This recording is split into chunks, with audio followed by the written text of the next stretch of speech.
She went to a couple of different board and committee meetings to figure out what the best fit was for her. Now that is called jumping in. And she also worked in stewardship at her previous church, so that's always something that I love to hear and know about. So it's my honor to introduce Riihimaki to you this morning, and she's going to be our stewardship witness for today. Thanks, Laura.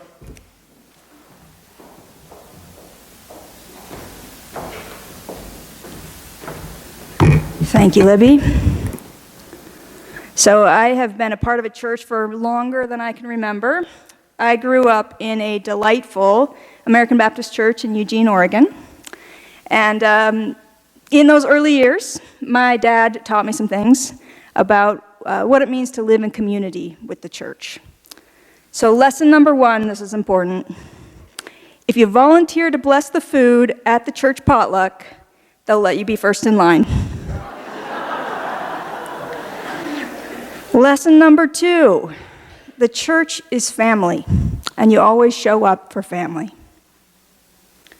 Lesson number 3, whenever you get any money, birthday money from grandma, your allowance, money that you earn, first thing you do is you give a percentage to the church, and then you can spend the rest however you want.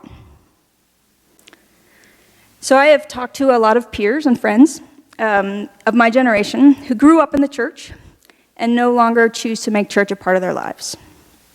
So I respect their stories, and I respect their lives a great deal.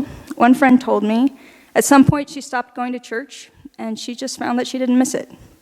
And instead, she's found community and purpose in political organizing and changing the world in that way.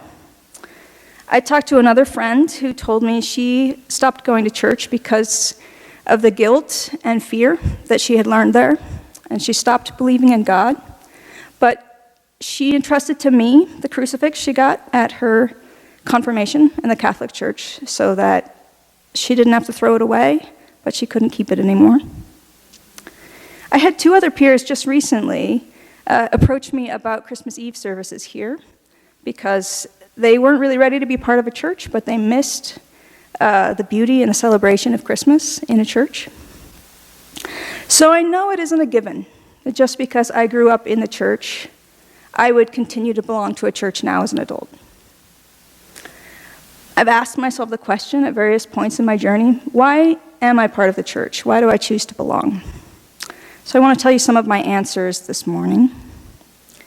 First, because I agree with my dad. The church is family, and you show up for family.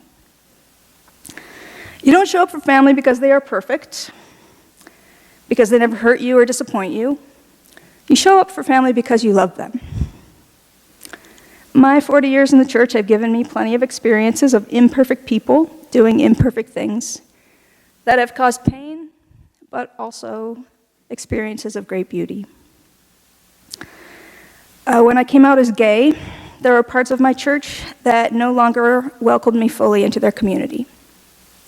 But there was also a UCC church that walked with me in my first Pride Parade.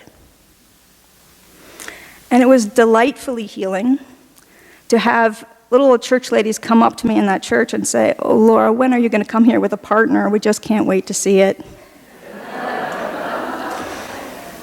That UCC church showed up for me when I needed them.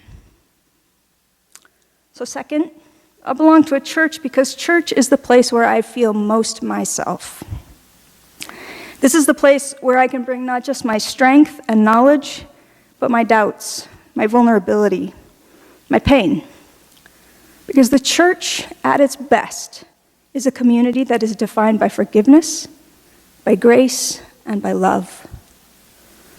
I heard a UCC speaker say that if we wanted to work on racial reconciliation in the church, there is a 100% chance that we would be offended and offend someone else. And her point was, that's not a reason not to do the work. It's a freeing recognition of the truth, that we show up as we are, we do the work of love, and we forgive each other our missteps as we continue to grow together. So finally, I belong to church because the church has carried the story that has shaped, and I hope will continue to shape, my life. It's the story we heard today in Chris's sermon and the music that Kaisa has been leading us in. I'll say it today in this way, that all human beings are equally valuable because all human beings are equally loved by God. And the lies that we tell ourselves about who matters and who doesn't matter are just that. They're lies. Instead, God offers a love that is radical, life-changing, risky, and deeply good, and invites us to be part of sharing that transforming love with the people and the world around us.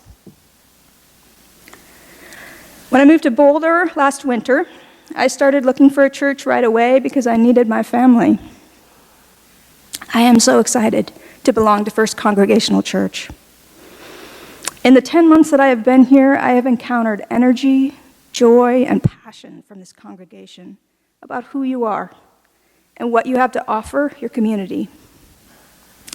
I have encountered a welcome that has made me feel at home. I have already encountered comfort, grace, and love as I navigate what comes my way in life. And I am thrilled to serve alongside both of our pastors. They're pretty amazing, right? Chris is the first woman pastor that I have ever had, and I couldn't be happier. Her strength, her warmth, her wisdom, and her joy in serving this church have been instrumental to me feeling at home here as quickly as I have. And Pedro, I get so excited every time I hear Pedro preach.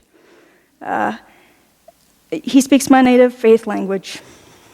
I have been telling my friends that I have a UCC pastor who preaches like a Baptist.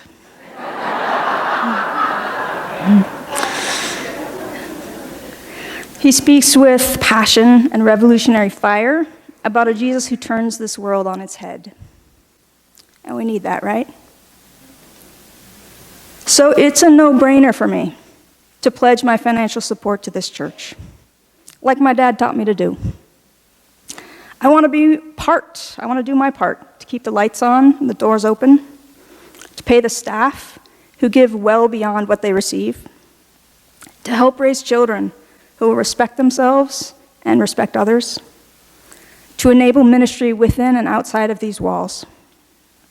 It is a privilege to show up for my church family, just like you are showing up for me. Thank you.